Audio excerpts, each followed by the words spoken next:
కార్యానికి కొండంత శక్తి అవసరం లేదు. దృఢమైన సంకల్పం ఉంటే చాలు. మహాసముద్రంపై వారధి నిర్మిస్తున్న వేళ పర్వతాలను మోసే వానర వీరుల మధ్య ఒక చిన్న ఉడత చేసిన సాయం సాక్షాత్తు ఆ పరమాత్మున్నే కదిలించింది. సాయం చేసే శక్తి గొప్పదా, లేక చేయాలనుకున్న సంకల్పం గొప్పదా? ఈ అద్భుత ఘట్టం వెనుక ఉన్న ధర్మ సూక్ష్మాన్ని ఇప్పుడు చూద్దాం. రామసేతు నిర్మాణం ముమ్మరంగా సాగుతుంది. హనుమంతుడు, అంగదుడు ఇలాంటి వీరులంతా పర్వతాలను తెచ్చి సముద్రంలో వేస్తున్నారు. ఆ సందడిలో ఒక చిన్న ఉడుత ఎవరూ ఊహించని పని చేస్తుంది.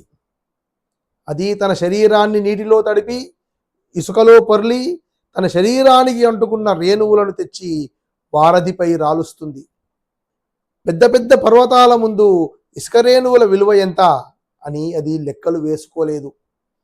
మహావీరుల మధ్య తన అల్పశక్తిని చూసి వెనకడుగు వేయలేదు. రామకార్యంలో పాలు పంచుకోవాలన్న తపన తప్ప దానికి మరో ధ్యాస లేదు. కొందరు వానరులు దాన్ని చూసి పరిహసించి పక్కకు నెట్టివేశారు.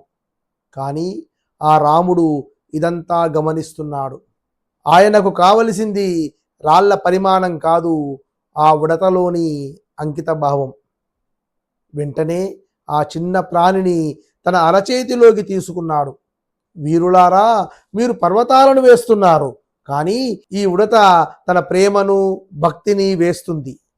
దాని చిత్తశుద్ధి ముందు ఈ పర్వతాల బరువు ఎంత అని వారి కళ్ళు తెరిపించాడు. ప్రేమగా తన 3 వేళ్లతో దాని వెన్ను నిమిరాడు. ఆ కృతజ్ఞతాముద్రలే నేటికి ఉడతజాతి వీపుపై గీతలుగా నిలిచిపోయాయి. ఈ గాథ నేర్పే పాఠం ఒక్కటే: ధర్మకార్యంలో పని విలువను దాని పరిమాణంతో కాదు, ఎంత చిత్తశుద్ధితో చేశామనే దానితోనే కొలుస్తారు.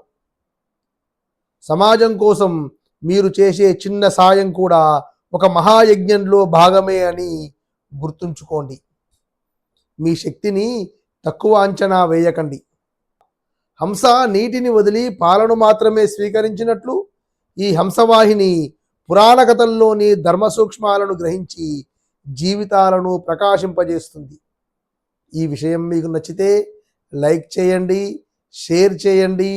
మరిన్ని విశేషాల కోసం హంసవాహిని యూట్యూబ్ ఛానల్ను సబ్స్క్రైబ్ చేసుకోండి. మరో అంశంతో మళ్ళీ కలుద్దాం.